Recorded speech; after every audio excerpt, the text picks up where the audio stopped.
Hello and welcome to my channel. In this video, I'm going to be showing you how to write chemical formulas.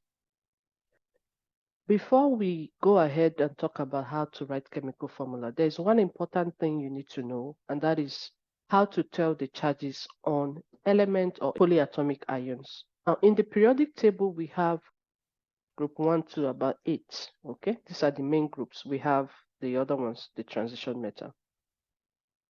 Now, for the main group 1 to 8, all elements under group 1 will have a charge of positive 1. So example of this would be things like potassium, sodium, lithium, and the rest, okay? Now, in group 2, all elements in group 2 will have a charge of positive 2. Example would be magnesium, calcium, barium, okay? All of this will have a charge of group 2. And then we move on to group 3. In group 3, they will all have a charge of plus 3. Example will be aluminium. Okay. And then in group 4 being in the middle of 1 to 8. Now let me explain. These groups also tells us about what we call the valence electrons. So the valence electron is the number of electrons in the outermost shell of an atom. And it tells us if it is easily given off or you need to accept electrons. Now, from 1 to 3, it's so much easier for them to give out those electrons and fall back to their most stable state, which we call the octet state. So they all strive to have 8 in their outermost shell, with exceptions of things like hydrogen having 2, striving to have 2 in their outermost shell. Now, this 1 to 3 would easily give off their electrons, but when we get to 4, it's now like the middle of the stable state, which is 8. So depending on what is going on, those in 4 can have a positive or a negative 4 as their charge. A positive 4 when they are donating, or a negative 4 when they are accepting electrons. Okay, so depending on what is going on in the compound, we can easily tell what it is. Now, if we look at 5, 5 now has more than half of the octet state, which is 8. So it's going to be difficult to give out 5. Rather, what they do is accept 3 electrons. And when they accept 3 electrons, because they accepted and not donate, they're going to gain a negative 3 charge. Okay. So example of 4 and 5 is carbon. Carbon is, in group 4. And then those in group 5, a typical example is nitrogen. So nitrogen in its ionic state will have a negative 3 charge. Then we'll move on to 6. 6 is, of course, needs 2 to become 8. So it's going to have a negative 2 as this charge. And the example of this would be oxygen. Okay. And then we move on to 7. Group 7 would need just 1, so they will have a negative 1 charge, and that would be chlorine as a typical example. We also have fluorine, all of the halogens, okay? All of the halogens will have a charge of negative 1. Now in group 8, this is the octet state. They are called the noble gases for a reason, and that is because they are stable, okay? So they just have 0. They have 0 as their charge, and an example of this is argon, neon, and all of those beautiful noble gases. So these charges, you might be wondering why I'm taking my time to explain, is because you need this when you write formulas. You need to know them. Another one is the polyatomic ions. I'm going to just give you a few of them. We have the nitrate. It has a negative 1 charge. The sulfate, it has a 2 negative charge. The phosphate, it has 3 negative charge. We have the carbonate, it has 2 negative charge. And so on. There are a lot of them. I won't be able to give you all of this now, but I'm just going to give you an example using the ones that we've listed, the common ones. Okay.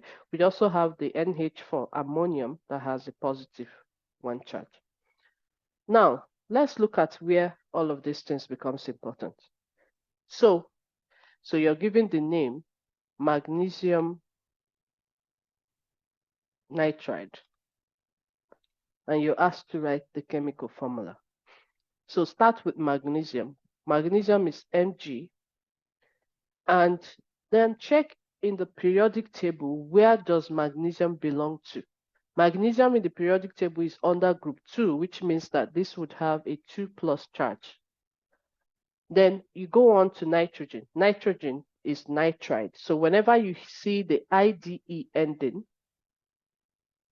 this IDE, that tells you that you're dealing with the element, okay, and not the polyatomic type. So IDE is your element, and since it's nitride, that's nitrogen. So you write out the nitrogen, which is N, the symbol, and nitrogen belongs to group 5, which means that it's going to be needing 3 in order to make up 8, since it's above 4 anyway. So therefore, you're going to have 3 negative as the charge. Now that we've written out the charge, the next thing is to swap these charges towards the subscript of the opposite elements. So I'm going to circle this and take this to this side, okay?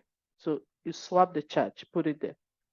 Circle this and put it on this side. So this is what I mean by swapping. So what this means is that in order to now write the formula, it becomes Mg3, then the N2. So the charges is swapped. Okay, so the number you see here is that of the nitrogen, and the one you see here is that of the magnesium. That is the chemical formula for magnesium nitride. Now, another situation is when you have calcium oxide.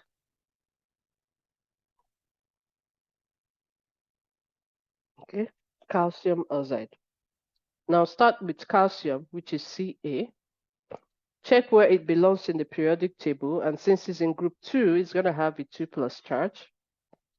Then go on to oxygen. Oxygen is in group 6, which means it needs 2 to become 8, and therefore, since it's going to be receiving 2, it will have a 2 negative charge. Now, this situation is a little bit different. Why? Because you have a common division, okay? You can actually divide both sides by 2. So if I divide this by 2, it's going to give me 1. Divide this by 2, it's going to give me 1, correct? So because you have a common division, you have to go ahead and divide. So when you divide, swap whatever number is remaining as usual. And when you do that, you're going to be having something that looks like the Ca1O1, right? And because it is 1, we don't write 1 out. So we ignore the 1, and therefore the formula would just be CaO. And that is how calcium oxide looks like. Okay. The next thing is I ask you to write lead or oxide. Okay. Start with lead. This is Pb. They've already told you it's 4. And because it's 4, it's going to be 4+. Okay. Oxide, oxygen. So this is a transition metal. So that's why it's like that. So when I was teaching you the charges for group 1s to 8 of the periodic table, I skipped these transition metals because usually the transition metals, their charges will be specified, except for a few like zinc and silver. Every other transition metals would have their charge called out for you. So oxygen is still 2 negative. Now, in this case, you would see that you still have a common division, but this is a bit different from that other one because that one canceled out. This one, you would have 2 divide this to give you 2, 2 divide this one to give you 1, to give you 1. So you're going to swap. This goes here, and this comes here. So you would have Pb1, which I'm going to ignore the 1, right? And then oxygen, you have 2. So you see, sometimes the formula does not go with the name because you might be wondering, where is the 4? You get? That is because it's been cancelled. Okay, so this is going to be your lead 4 azide. Okay, and that goes on with 3 also. If you have situations whereby you need to cancel with 3 and maybe you have 6 and 3, it's the same thing that happens, okay? Or you have 3 and 3. A sample of that would be iron 3 nitride, okay? Or phosphide, for example, iron 3 phosphide, okay? Now, phosphide is also in group 5. So you're going to have the iron 3 plus because they already told you what it is. Iron is also a transition metal. And then the phosphide, it belongs to group 5, which means that it's going to have a negative 3. So in this case, you're going to cancel out again because they have common division. So when you write it out, it's just going to be FEP as your formula.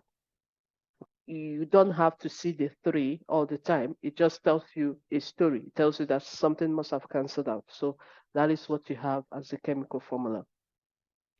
Now let's do some example with the polyatomic ions. So you're asked to write the formula for sodium nitrate. Sodium nitrate. So I mentioned before nitrate is NO3 minus, right?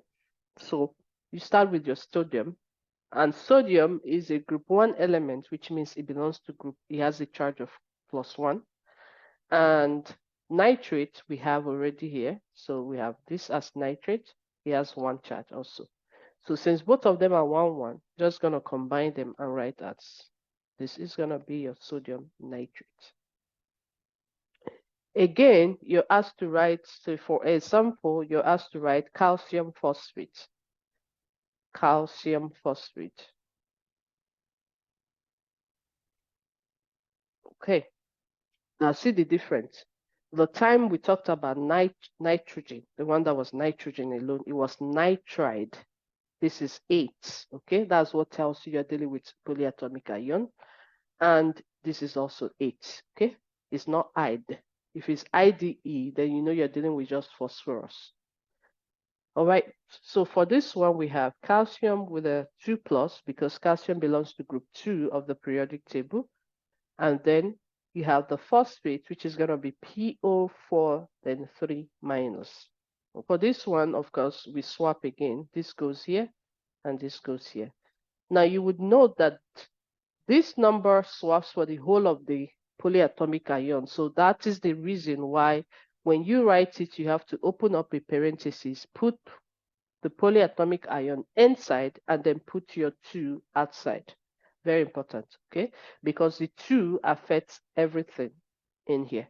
So that's why you need to put it in parentheses. If you write it like this, it is wrong.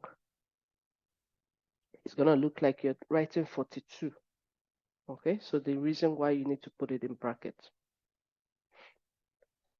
Okay, so let's do another example that has to do with transition metal. So let's say we're writing iron 3 hydroxide. Now hydroxide is also a polyatomic ion which looks like this. It has a -1 charge. And then the ion, they've already told you, is a 3 plus ion. Then we swap. This goes over there. So you're going to have Fe. Since this goes here and the 1 comes here, you just have 1. So you're going to ignore it. And then open up a parenthesis, put your OH inside, close the parenthesis, and have your 3 written here. And that is how you write your iron 3 hydroxide. Okay, so there is a lot of exercises, there is a lot of examples on this. Now that I've shown you the basic, try as much as possible and practice as much as you can. Okay,